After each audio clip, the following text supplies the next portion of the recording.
Every year I know we gonna go hard. We been that team ever since Bart started. All my cheese heads go pack go. Ain't showing no mercy, cutting no slack, no. I ain't a bad sport and I'll even wish you good luck. Only thing I will. Hey, welcome into Lombardi's Legends podcast. I am Wags, and with me, as always, is Dane. We are here tonight to preview Week 6 game, the Packers against the Arizona Cardinals. Dane, how you doing tonight, man? Good, buddy. I can't believe we're already talking Week 6. NFL flies. It's pretty incredible, but here we are, the Packers with a winning record. How are you doing tonight right now, buddy? Good to see you. I'm doing good.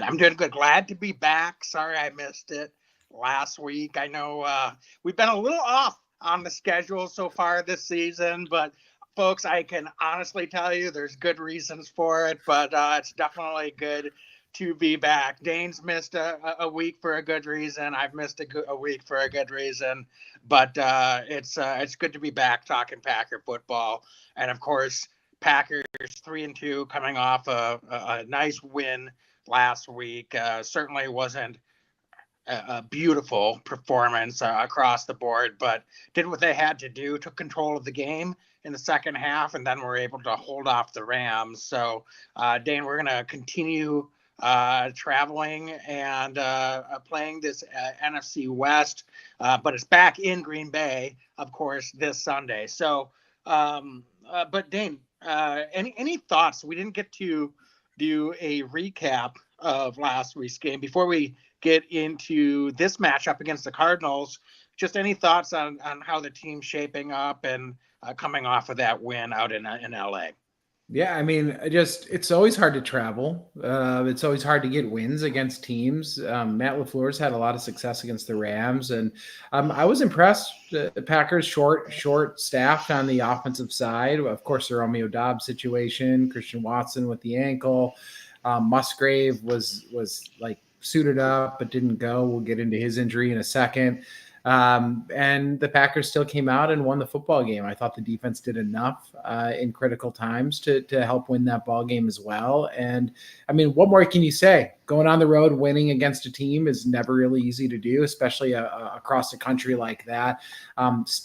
What I'm excited about this Packers team is I think that it's all kind of out in front of them still. I think that they've got a lot of talent. They're nowhere near playing perfect football, but they still have a winning record through 5 games. That means that they have the possibility of being pretty darn good this year. Yeah, absolutely. And of course, on the defensive side of the ball, without Jair Alexander again last week as well. So certainly, and Devontae Wyatt as well. So certainly battling through some hopefully shorter term injuries here on both sides of the football. But Dane, let's dive into this one. You mentioned the injury to Luke Musgrave. So I think that's the headline and diving into this injury report this week. Luke Musgrave headed to the IR. Hoping that they will get him back this season. If it's just an ankle injury that he's been battling now for a while, Coach LaFleur said in his press conference today, they didn't realize that maybe it was quite as serious as it is. I don't know if he kind of had a re-injury, but certainly with an ankle, it's easy for that to get worse before it gets better if you don't get the right rest and treatment. So with this IR stint and the Packers bye in week 10, he could miss as few as 5 games and come back right after that bye week. If that timeline works out, we'll see if he's able to ramp up and return to practice within that timeline. But certainly hopeful that Luke Musgrave will be back this season, but it's been pretty clear. We were talking early, as good as Tucker Kraft has been playing, it's just amazing what he's doing. Obviously, Luke Musgrave has not been himself this season. So I'm actually glad to hear that there was a more clear reason for that because we have high hopes for Luke Musgrave still moving forward, but hopefully this stint on the IR will give him the rest and treatment that he needs to come back and be able to contribute down the stretch of this season. Yeah, I'm feeling for Luke. I mean, tough start to the year for him. Really a tough second year for him. Tough as nails kid, right? I mean, dude played through a lacerated kidney, didn't know it was lacerated. Ended up coming back, playing that playoff game, coming off that kind of injury last year. So toughness is not a question with this guy. Clearly, it's bugging him. We still, you said it right, Wes, extremely high hopes for Luke, big picture. Tucker Kraft is really, I think, taking control of that tight end one position. But we've seen it when teams have two really talented tight ends, you can find ways to utilize both of them. So I think big picture, um, I don't have concern about Luke's ability. It's just let's hope he gets right now, and then he can come back stronger. And let's hope that that's this season, because I think, especially if the Packers can keep stacking some wins together, getting somebody like Luke Musgrave back for a stretch run could be pretty problematic for the rest of the league. Yeah, totally agree. So, Dan, let's look at some other injuries. Devontae Wyatt has not returned to practice as a participant yet this week. Is still battling his lower leg injury as well. Jair Alexander on the defensive side of the ball did return as a limited participant, albeit last week I believe he logged a couple of limited practices as well. So looking like Devontae Wyatt's probably going to still be out this week. He did not go on the IR, so hopefully, if this is indeed another week without Devontae Wyatt, maybe he'll be able to return to practice either tomorrow. We're recording this here Thursday night, and that gives him a leg up on returning to practice next week and potential return. But we won't rule him out completely, but probably not trending in the right direction for Devontae Wyatt. But Jair Alexander, a couple limited practices. Did you expect him to go last week, Dane? And I know sometimes with Ja, it can be a little bit frustrating. I know last year we had the mystery of how many games he missed with his injury when we expected maybe it would be 1 or 2 weeks. And then it just kept going and going. So it's impossible to know for sure, but it didn't seem like this was supposed to be a long-term injury for Ja. So is that a good sign that he's back limited participant, or could this be a repeat of last season where he was practicing for 3-4 weeks in a row in limited capacity and not suiting up on Sundays? Yeah, I think my guess would be as good as shaking a magic 8 ball and figuring it out at this point with Jair. You just never really know if he's going to be able to go or not when he hits that injury report. I thought he was going to go on Sunday. Well, I mean, first of all, I didn't think he was going to miss the Vikings game. And then he cropped up on the injury report kind of late in the week. And then last week, certainly not. So anytime it becomes a multiple week injury in the league, and not just a one-off, but as somebody who has had this kind of thing happen in previous years, now it's kind of, all bets are off. I'm hopeful he's able to go this week. But perhaps we get another week where that's not the case. And we see a rotation at the cornerback position. Keyshawn Nixon played outside corner last week. That was the first time I've seen him do that in Green Bay. So Packers are trying different things out with Jair Alexander not being able to play. But Wags, I'll say this, as frustrated as I am with kind of that situation from time to time, the Packers defense is better and clearly better when Jair Alexander can go. So I'm really hoping that he gets back, and he gets back this week. Yeah, I mean, typically if the team doesn't put a guy on IR now with the way the rules are and eligibility to return from IR, you expect that they're not going to miss more than 2-3 weeks, but who knows? We saw how it played out last season, and there seemed to be maybe a little bit of a disconnect between the team medical staff and the player. So I'm hoping that that's not the case this season, and we see Ja come back as soon as this week. Dane, one thing I also wanted to call out, I don't know that we need to talk about this especially because we'll talk about plenty in the key matchups, but Jordan Love not on the injury report at all this week. So that's a notable development, and certainly hoping that's an indication that he's back to as full of health as you can expect in the middle of an NFL season. So any other key injuries you want to call out? I know we didn't name literally everyone on the injury report, but anyone else that you're keeping an eye on here on this injury report as we trend into the weekend?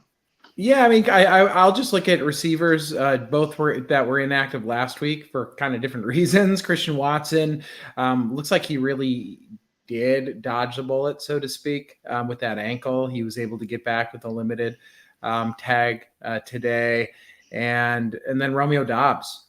We gotta just mention him. That coming back from the 1-game suspension, it sounds like he's back. I thought Christian Watson had some pretty pointed quotes today. Then asked about Romeo Doubs, talking about, hey, this needs to be about the team. I'm paraphrasing. I don't want to try to quote exactly what Watson said, but I'm saying he hadn't really talked with him much until now that he's back, and just making sure he's good, that he's there for him. But I thought it was actually a pretty interesting conversation. But Wags, I want to hear from you. You think Doubs is back? Do you think all is kumbaya, or at least he's going to be able to be on the field? Because he's another guy that they are better when he's on the field, right? Romeo Doubs. But also, I'm just hopeful that he wants to be in Green Bay and he wants to play ball, because, we don't want to have distractions.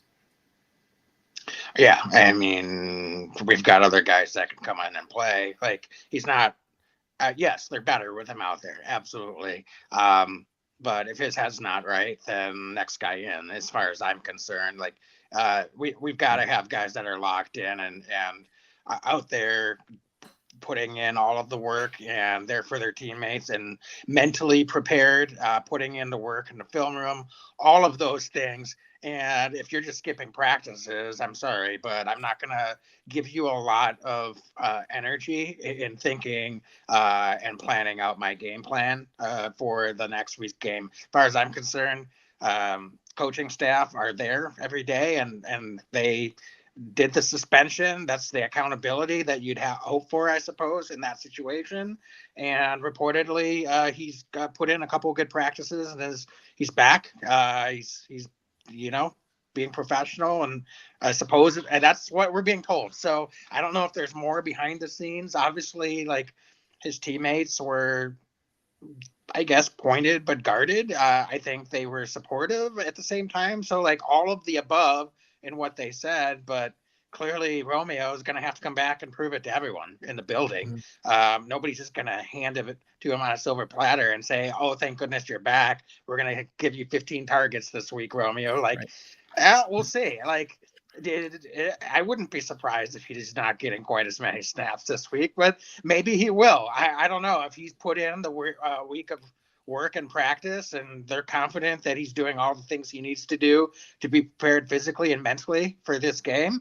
And he's getting the reps, and he looks good, and he's earned his way back into that opportunity. He paid the price with the suspension, put him back out there. If he's not, then next guy in, as far as I'm concerned. Dane, I don't know if you have a different read on this situation, but the Packers have an extremely deep and talented wide receiver room. And frankly, I mean, as much as we think we like Romeo Doubs, I'm not going to, go out of my way to kowtow to whatever, situation he's in. And if he's not locked in, I think we've got plenty of other guys that we can call on at this point. Yeah, I think you hit the nail on the head, Wags. You got to have guys that you can count on. If I'm being completely honest, it's our podcast. I can be. I'm frustrated that Matt LaFleur has to spend time in meetings with guys trying to make sure they're on the same page with the rest of the team. I don't have. I mean, I like Romeo. I don't seem to have an issue with the guy, but and I'm honestly a little surprised. Right? It was 4 weeks into the year. We had a backup quarterback for 2 of those weeks. Playing ball. It's a deep wide receiver room. Everybody kind of gets theirs throughout the game. I just a little surprised that this was the route to go, to just not show up. It's pretty frustrating. So I agree. And I thought last week, Wags, Wicks has had a little bit of issue with drops, but he's a talented guy. Jaden Reed's a budding superstar. Bo Melton and Malik Heath can ball, right? And then Christian Watson's coming back, in addition to Tucker Kraft is breaking out this year. And that's not even to mention the running backs. The Packers have weapons. So we'd love to have Romeo Doubs be part of that. But if his head's not 100% there, then it is going to have to be a next man up situation, because we just need to win football games. Yeah, and I'm not saying he can't get back into the good graces and earn his way back, but I don't know if it's an immediate thing, and maybe he will. We'll see. Again, I trust the coaching staff to assess what's best for the player and the team, and certainly from the outside looking in, they've got other guys that are putting in the work that. And they look pretty good last week without him. And to your point, if Christian Watson's back, that's another weapon. So, well, look, love to have Romeo back locked in. Have a great performance this week. I would be the first one to be cheering that on, and certainly I think a lot of Packer fans would forgive in a hurry if that were the case. But we both played football, albeit not at this level, but we saw guys that could kind of check in and check out. It happens. But as a teammate, you're kind of looking at it. It's not like you're gonna like get down on a guy, but at the same time, you want guys that are there locked in and putting in the work. So if someone's heart and mind isn't in it, then I think you kind of gotta allow some time to for him to prove that he's really there for the right reason. So we'll see on Sunday. We don't have the luxury of being there all week on the sideline and in the locker room to have a bird's eye view of that. But certainly it'll be very telling with his snap count and kind of what kind of looks he's able to get on Sunday. Yeah. Dean, why don't we? Let's transition into offensive matchups, and let's stick with the Packers' offense against this Cardinals' defense. Dana, this is an interesting Cardinals team. They've been pretty up and down through 5 weeks this season. They've played a couple of really good games. They've gotten blown out in a couple of games. So it's hard to get a read on exactly what to expect, but they do have some talented players on the defensive side of the ball.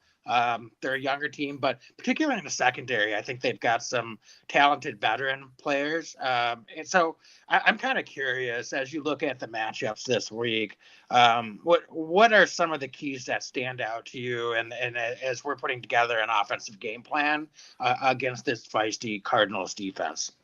Yeah, feisty is a good way to put it, Wags. I think that they have some really good individual talent, but they're also actually in my notes I'm looking at. I wrote exploitable. They're exploitable, I think, in a lot of different levels within the matchup here. And yes, you're absolutely right. I really think that they've got some good. Garrett Williams, their slot corner, actually kind of reminds me a little bit of Lake, the Rams corner from last week.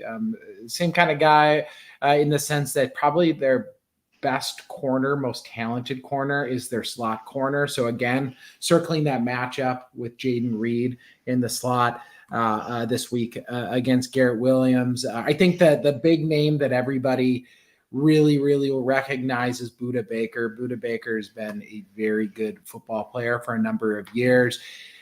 Actually, he's in a drought for interceptions. Don't think he's had a pick since 2022, but he does lead the team in tackles. So he's somebody that is not afraid to stick his nose at the line of scrimmage, and he's just a really physical football player. Wags, the last name somebody's really going to notice is Max Melton. That's Bo Melton's younger brother, somebody that actually I thought the Green Bay Packers could have potentially taken if they had gone cornerback this past draft. He was drafted, I believe, 2nd or 3rd round. So a higher level pick has really been working his way into the defense. But you said it, Wags. It's a young defense. It's a defense that I think can force turnovers. It's a defense that at times can get pressure, but at the same time, exceedingly exploitable through the air. They're a team that has had trouble consistently stopping the pass. They're also pretty bad against the run. They've been kind of in that bottom third defensively at stopping the run. So all of that's to say, Wags, I love the matchup both through the air and also on the ground against the Arizona Cardinals this week. What I look to is I'd like to see Jordan Love specifically put together a couple quarters in a row and really maybe a complete game, kind of like he did at the tail end of last season. To do that, the offensive line is going to need to keep him off his back. I think they're going to have more success this week than they did last week against the Rams. I thought the offensive line did well enough to win that football game, but they weren't up to par where I think that they could be. So this is a good opportunity. It's a good week, Wags, for this offensive line to keep Jordan Love clean in the pocket. And if Jordan has the time to strike, I just don't think the Arizona Cardinals defense has the weapons to consistently put a pass rush together or consistently make stops on third down against this Packers offense. I just think that we can overmatch this Arizona Cardinal defense. Yeah, I think, and my big key matchup for the Packers on the offensive side is Josh Jacobs this week. He's looked, I think, really good in a Packers uniform. One of the things that's I think evident is they haven't necessarily consistently gotten in a rhythm in their run game. They've done really well in the run game in spurts, certainly in quarters or in halves, not necessarily consistently, putting together a really strong rhythm in the run game. And look, it's not like you're going to go down and be able to run the football without the opposing team getting some stops. So I understand that wouldn't be a reasonable expectation. Last week, I thought Jacobs actually, even though he didn't get a ton of yardage, ran the ball really hard, really effectively. I was surprised that Emmanuel Wilson didn't get a few more looks. I thought some of the looks that he had, he's been, I wouldn't call him a change of pace back for Josh Jacobs in the traditional sense, but I think he certainly looks really good in the looks that he's gotten so far this season. So I'm not suggesting that he should be getting more and Josh Jacobs less. However, what I would like to see is both of those guys getting more carries this week earlier in the game, and let's get a rhythm. As you said, this Cardinal defense has not done particularly well against the run, and I think this is a week that we need to get Jordan Love in this offense a little bit more rhythm, some shorter down and distance situations. And frankly, I think if we can get more consistency in the run game this week, that's going to make the red zone offense that's been struggling so far this year that much better as well. I would love to see our red zone conversion percentage be much better this week. It was nice to see a little bit of drop off in the penalties last week. That's one game. So let's see if that can carry through to this week, as that can be particularly damaging in red zone situations. But I would love to see the Packers be able to run the football a little bit more effectively when they get down inside the opponent's 30 and then yard line and into the red zone and near the goal line. Let's run the football, and we could still be creative. It doesn't have to be straight up the middle into the heart of the opposing defense, but certainly I think that could make a big difference in being a little bit more effective in the red zone. And look, this Packer offense is way too talented to be struggling in those situations. So it's not a matter of if, but when they figure that out. That's going to be a big difference in being able to put some of these opponents away if we're ahead in the second half in these football games, instead of trying to hold off and fend off teams late in the game or in the fourth quarter. So run game this week, maybe a little bit of a cleaner performance. I'd love to see Jordan Love not have any turnovers in this game. He's been a little bit sloppy with the turnovers since he's come back from injury. And so let's try to limit that this week, and let's run the football a little bit better and more consistently. Easy to sit here and say, but that's Wags' recipe for success this week. So I'd love to see a big game from Josh Jacobs, maybe 20 to 25 plus touches from Josh Jacobs this week. Oh man. Okay. So I really like that. I was looking at the weather report. It's slightly over 50 degrees projection. We're going to get a little bit of rain maybe during the game as well. So I like that. Now, what do you think up front, Wags? I mean, I look at it.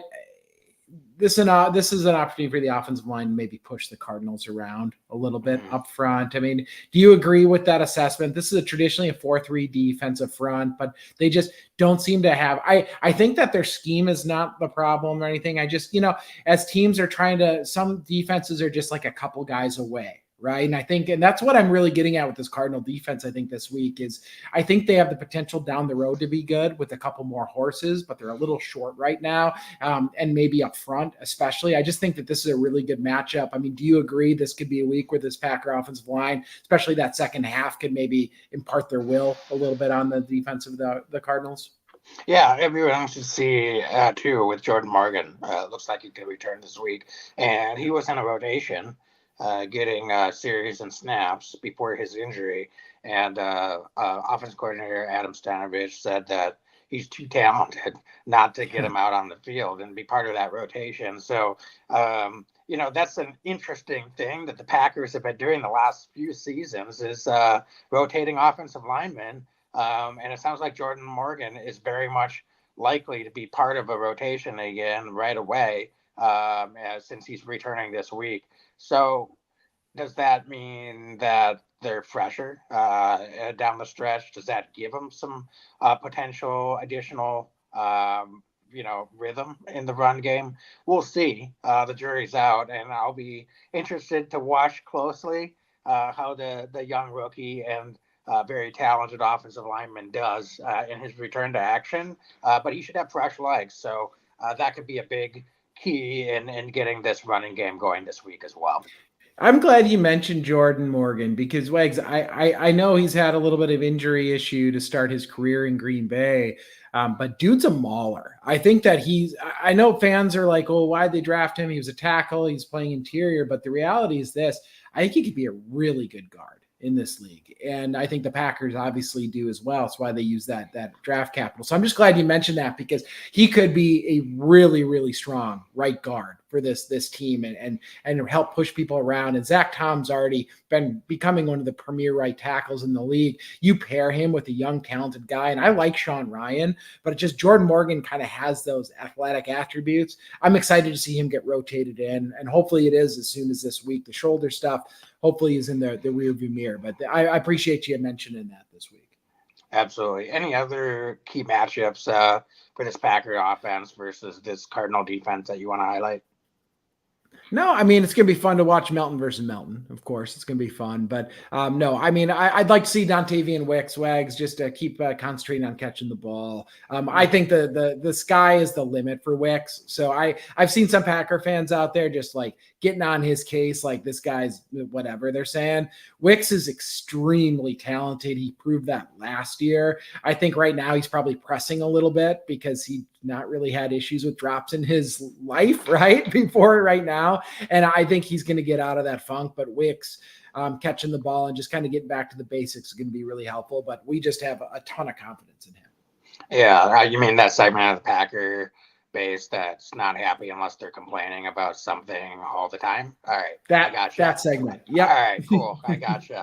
All right. Let's move over to the defensive side. Dane, we've been saying for a while, is this the week that we get Rashawn Gary breaking out and making a huge impact on the defensive side? Kyler Murray has been battling some injuries the last couple of seasons. Looks like he's pretty healthy this year. I don't know what your opinion is of Kyler Murray as an NFL quarterback, but guys clearly got talent, has played capable of playing at a high level. Certainly is someone that I think is miscast as a little bit more of a mobile quarterback, but isn't really. It's just he's got a good arm, not the biggest guy, but he's gonna hurt you with his arm if he's on and he's in a rhythm. He can use his legs, but I don't think at this point that's his main weapon. I think he's trying to avoid that a little bit in an effort to avoid some of those injuries that he's been had to deal with so far in his career. But he's got a good arm, and he's got some talented pass catchers to throw it to. So, Dane, what's your assessment? Can the Packers, led by Rashawn Gary, get some early pressure on Kyler Murray with the guys up front? Or are they going to have to do some different things and some different looks to try to slow down this Cardinal pass attack? It remains to be seen, right? And I'm really hopeful that we're able to really get after him this week. It does start up front, I think, with Rashawn Gary, but I'll tell you what, JJ and Barre, I think low key has maybe been the best pass rusher consistently to start the year for the Packers. Not only just the forced fumble stuff last week, which of course is tremendous, but just he's been pretty relentless in the pass rush. So I got to highlight Barre right away. I mean, and talk about a turn of events. We thought the dude tore his ACL. Turns out he didn't, right? And now he's just getting after it week in and week out. And I just think he's, for whatever reason, slightly under the radar, but he shouldn't be. He's been really good for this Packer defense. But going back to the question, I hope this is the week for Rashawn Gary. He had that tremendous Thanksgiving game last season. And then since then, he's had some trouble getting to the quarterback. I think that Murray, you're spot on. He's a guy who he can beat you with his legs. He prefer to beat you with his arms, which can get pretty dangerous. But you got to respect his legs. You have to respect him running the ball. So I expect the Packers to play him similarly to how they played Jalen Hurts, kind of in week one, kind of that mashup where you want to attack, but you also really need to keep contain on him because they don't want him getting out and scrambling too much. But, I think the expectation of Packer fan base and frankly of Rashawn Gary himself is to be the man and be a guy who can consistently make an impact. And he hasn't been able to do that to start the year. So I think ideally the Packers are able to apply pressure without having to dial up the blitz. But, we've seen it throughout this season and even last week, Wags, and some critical times where I thought they were going to sit back a little bit. The Packers brought the house, or they came close to bringing the house. Hafley has shown that he's not afraid to bring a blitz at times that are pretty critical and at times where you could pay the price to do it if he believes you got to get the quarterback. But I'm hopeful this is a week where Rashawn Gary and Wags, the matchup against the Arizona Cardinals, I look at their offensive line.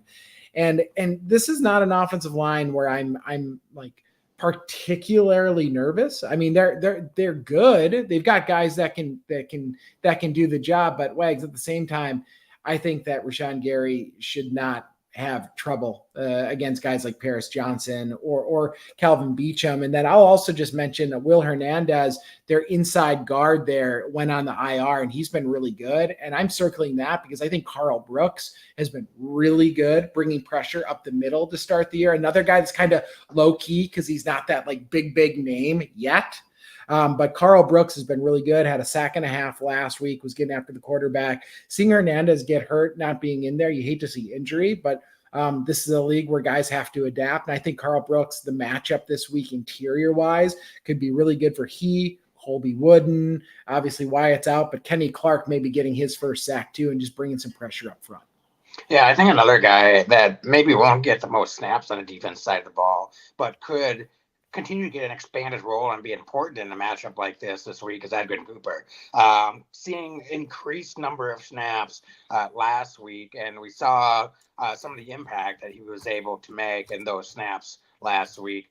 But look, Edwin Cooper, this guy, I'll tell you what, maybe he's not someone that is necessarily putting his hand in the dirt and lining up and trying to get after the quarterback, but he could be a high impact player in the way that he pursues and closes from the second level. So if he can chase, if things break down, I really like the matchup of having Edwin Cooper out on the football field, more snaps this week, and his ability to close with what Kyler can do with his legs.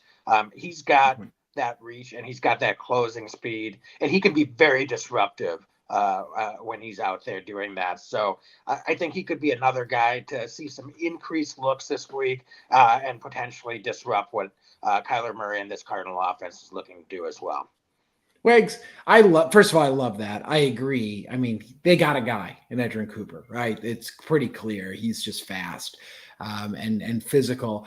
What did you make this past week of, we alluded to it a bit at the top of the hour, of Bullard playing the nickel spot, giving Evan Williams an opportunity to play that other safety spot next to McKinney, and then, K9 on the outside.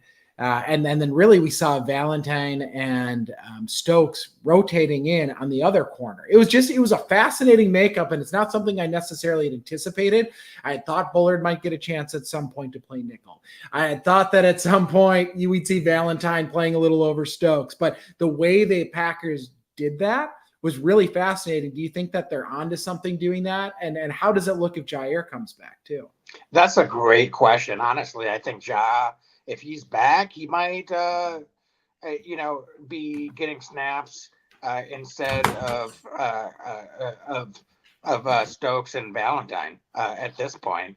So that rotation that you highlighted on one boundary, certainly. I mean, I know K9 is someone that has not always been the best in locking down the opposing wide receiver, but I think he's a really important part of this defense. And apparently our defense coordinator, Jeff Hapley, agrees, because he's went out of his way to praise Kayshawn Nixon and what he's doing on the defensive side of the ball this week. So, and look, I think Bullard's too good not to have out on the football field.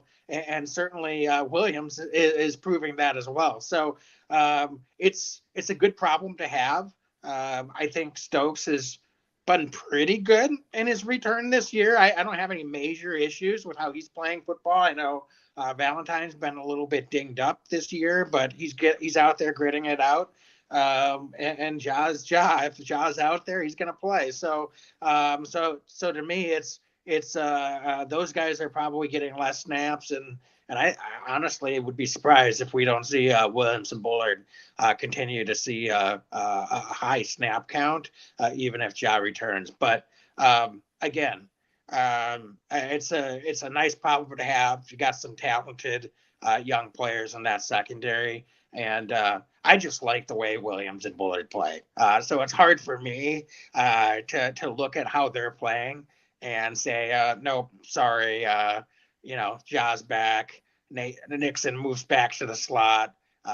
Stokes is still getting his snaps on the other boundary.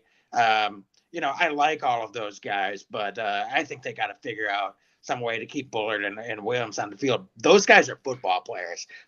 They can make plays. They like to hit. They're disruptive, and they're just going to keep getting better and better. Yeah, I was the snap count last week it was pretty cool to see. Bullard played less snaps because he was playing in that slot, but was really impactful when he was out there, and that's to allow Evan Williams then to really kind of be that other guy next to McKinney. Wags, I don't say this lightly, and it's not just because he's 33, but he's got a little Micah Hyde. Yeah. Doesn't he? Yeah. Yeah, he does. Yeah. Just the ball seems to find him in a good way. I agree. It's young. He's a young player. I don't want, to put too many expectations on him, but certainly we saw Carrington Valentine last year was the talk of camp, and he carried that through to some really good performances in the regular season. And I think Evan Williams could do the same thing. And heck, I think Carrington Valentine could still do that again this season. He just isn't fully healthy right now, and he's not going to get as many opportunities. He's not the starter. So if Ja comes back, I think Valentine probably gets less snaps. I think Stokes probably gets less snaps. Bullard probably gets a few less snaps, but honestly, the way those young guys are playing, you got to find ways to get them out on the field as much as you can. Yeah, it's just exciting. I mean, what a difference a year makes from last year, trying to cobble together guys on the back end to now. There's not enough space. They're getting creative to get all of our safeties out there. And we haven't even mentioned McKinney. I mean, how can we not give McKinney a shout out, man? 5 picks in his first 5 games as a Packer. It's incredible. that's what he's been able to do. And it's not just the interceptions, but it's just such a stabilizing force back there. He looks like he knows where everybody's supposed to be. He's communicating well. And I have to say that, 90-something% is the talent of these young guys. But, man, being in the right place at the right time is so important. And I see McKinney kind of aligning those guys out there at different times. And it's a sight to behold having a leader like that on the back end. It certainly is. It certainly is. Dane, we didn't talk about the Cardinals' run game at all. I mean, certainly Kyler Murray in the pass game, a young, talented wide receiver in Marvin Harrison Jr. He's had a couple big games and a couple of duds. John Connor and Arizona running game, not a guy that will really scare you, but he also will kind of just kill you with 1,000 deep cuts. All of a sudden you look up and John Connor has 22 carries for 115 yards and 2 touchdowns. So this is a guy that certainly has been very effective as a runner. So you don't want to allow, we talked about Packers running game getting a consistent rhythm. That is something that they're on the defensive side of the ball going to want to limit this week against this Cardinals offense. And look, if this Packer defense can continue to force turnovers the way that they have been this week, and we don't see turnovers on the offensive side of the ball, I think this is a game the Packers should really take care of business. Are the Cardinals good enough to come into Lambeau and win? Absolutely. They're not a terrible team by any means. But I just, despite a couple of, surprise performances and wins, and they've got talent, this feels like a week that the Packers just put some things together. You said it best earlier. You'd love to see Jordan Love put together a strong 4-quarter football game like he did towards the second half of last season. And I think he's overdue for that. I think this young Packer team hasn't necessarily put together a clean performance yet this whole season. And they're still going out there and mostly winning football games. So this is a chance to come back and put together a really, really strong performance for the Lambeau faithful this week. And so I'm looking for the defense to continue to play well and take care of business here this week at home. But Dane, anything else you want to highlight in terms of key matchups before we get into our X factors and score predictions? No, let's get. I was just thinking the same thing. Let's get into those X factors, Wags, and I'm going to give you the honor here, and I'll just have to say, you said it, you alluded to it, but welcome back. It was 1 week. I've missed a week. You've missed a week. We've had major life events going on, but all is well. So it's not the same without you. So glad to have you here, and I'm excited to hear your X factors this week. Dane, you did an amazing job of highlighting my X factor last week. Just for the record, folks, yes, I did. I don't know why I did this, but I did text Dane E. Wilson. It was supposed to be Emmanuel Wilson, just to be clear. It was not supposed to be both Emmanuel and Eric Wilson. Dane, you did an amazing job of covering it on both ends, better than I could have done. But this week, I'm just going to stick with the guy I highlighted really already. Edwin Cooper is my X factor on the defensive side of the ball this week. I think he's going to continue to get more snaps. And frankly, I think this is a matchup that we could really use his abilities. He's someone that just tilts things when he is out there making plays for this Packer defense. And clearly is an impactful player when he's doing that. So if he's able to get out there and increase his snaps, play really well, pursue, do the things that he can do within the context of staying in his lanes and in his defense, I think sky's the limit. And dare I say, this could be a little bit of a breakout game for Edwin Cooper this week. So I'm going with Edwin Cooper on the defensive side of the ball, rookie to get some additional snaps and make a big impact in this game. Yeah, and you know what? I'm going to go through Sean Gary. Let's go get some sacks, Gary. I mean, that's what it comes down to. Hit the quarterback. If Kyler Murray has a clean pocket and can strike, he's going to gut this Packer team, because I don't care how good your back end is. If you can't get to the quarterback and you can't at least make him uncomfortable, it's going to be a long day. And Kyler Murray has shown time and again that he can beat teams with his arm. So Wags, I want to see the Packers keep contained, but really I want to see Rashawn Gary break out a little bit and make that big impact. We all have that expectation. He has that expectation of himself. I would really like to see him get after Murray this week. I don't think that the offensive line of the Cardinals has anybody that truly should be able to match up against Gary.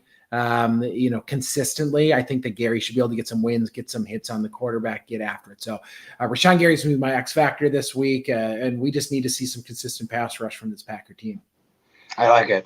Dane, offensive side, I'm just going to go right in, and not a guy that normally I would select as an X factor, but let me just explain my thought process. I'm going to Jordan Love as an X factor this week. And the way I'm looking at it is, again, you said it first. I kind of reinforced this notion, but can Jordan Love play up to the level of expectations that we and so many, and he has for himself this week? I'd like to see that.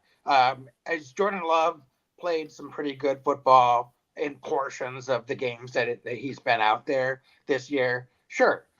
He's also played below, I think, his expectations and what we expect for him at times so far this year. And so I'm really, my thought process on naming him as an X factor is, can he rise to the level that we expect from him? And if he does, I think we see another gear from this Packer offense. And I think we see another level of what this Packer team is capable of. So I'm just challenging and throwing the notion out there for Jordan Love to deliver to the expectations, dare I say, potential MVP level performance expectations that we have for him. And if he can do that, we're going to see another level of this Packer offense this week. Great explanation. Yeah, no, that's totally makes a ton of sense. I'm going to go to a guy who catches the ball from him, Dontavian Wicks. Just putting it all together. I think it's a big week again for Wicks. He's going to get his chances, and Wags, I think that he could be a second contract guy in Green Bay, and that's saying a lot based on the talent and the depth of the wide receiver room. Not everybody's going to get that second contract in Green Bay. I think Wicks has that ability to really be that guy that's consistently a game breaker. Jaden Reed is wide receiver one, so to speak, in my eyes. I think Wicks has that ability to be kind of that 1A, right? Kind of right there as somebody that can move the chains. He runs a great route tree. He does a little bit of everything. Sometimes he does all the hard stuff, and then the easy thing for the NFL receivers catching the ball, and he's had a little bit of trouble this year, but good week for him to stretch the field and make some big plays against a Cardinals defense that has proven its ability to give up big plays. So Dontavian Wicks this week is definitely my X factor, and I think that he can break a game open this week. Yeah. Dane, score predictions. Do we have any predictions in the chat before we throw ours out there? I don't know if we got a chat going. I'm doing this from my phone, folks. Not the best situation here with my Wi-Fi. But so Dane, I'm leaning on you. I don't know if we have any score predictions. I don't see any yet. Why don't you dive in? If any come flowing in, I will let you know. But folks, yeah, feel free to drop your score predictions in the chat. All right, Dane, honestly, I don't do this a lot, but I could be off. I hope I'm not off on this feeling, but I just think this is a big week for Packers. Arizona traveling up to Green Bay. And honestly, I just think they're due for a big blowout performance. I'm not saying the Packers are that much better than the Cardinals. I think they're definitely a better team than the Arizona Cardinals. I don't think the Arizona Cardinals are awful. So that's not really the angle I'm coming at it from. I just have a feeling they create some turnovers. This offense gets humming and they get up big. It's going to be one of those weeks that we see pretty often in this league where a team just gets out ahead and takes care of business. I got the Packers winning this one 42-17. Big week for the Packer offense. I think they're going to put up some points and take care of business on both sides of the football. Dang, that's some optimism. Where at 42, that would make my Sunday. That's for sure. I love that. Put my name on it, Dan. I'm just saying. I'm putting my name on it. It's tremendous. It's tremendous. That is awesome. We've got some score predictions coming in, Wags. Wayne, always appreciate you, man. He's got Packers 38, Cardinals 24. Go Pack, go. Go Pack, go, Wayne. We like that. Sheila Marie, how you doing, Sheila? Thanks for joining us tonight, Lombardi's Legends. She's got 29-23. Sheila, I'm going to assume it's the Packers winning 29-23. I see the score, but if you're joining us, I think you got to think Packers 29, Cardinals 23. John, awesome seeing you tonight, buddy. As always, 31-10 Packers prediction for John. If anybody else wants to drop in your score prediction in the chat, please do so now. We love you all so much. Wags, I love your optimism. I thought I was going big, and then you blew me out of the water. But I still agree with everything you're saying. I have the Packers at 34, and I have the Cardinals at 20. I think that for all the reasons you said, the Packers are going to have a big week this week. I think the offense can overmatch the Cardinals, and I think that we're going to be able to control the run. It's going to open up some real big plays through the air for Jordan Love and company. I expect this to be Jordan Love's best game of the season thus far. And I think that the Packers clean up some of the penalties this week and really turn on the gas in the second half. So Packers 34, Cardinals 20. I'm just really confident we get some home cooking at Lambeau.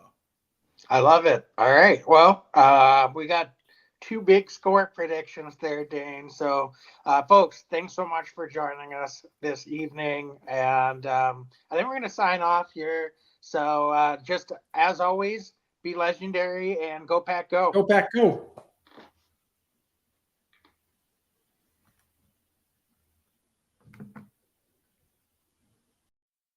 Every year I know we gonna go hard. We been that team ever since Bart started.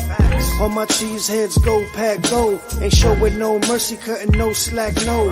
I ain't a bad sport and I'll even wish you good luck. Only thing I will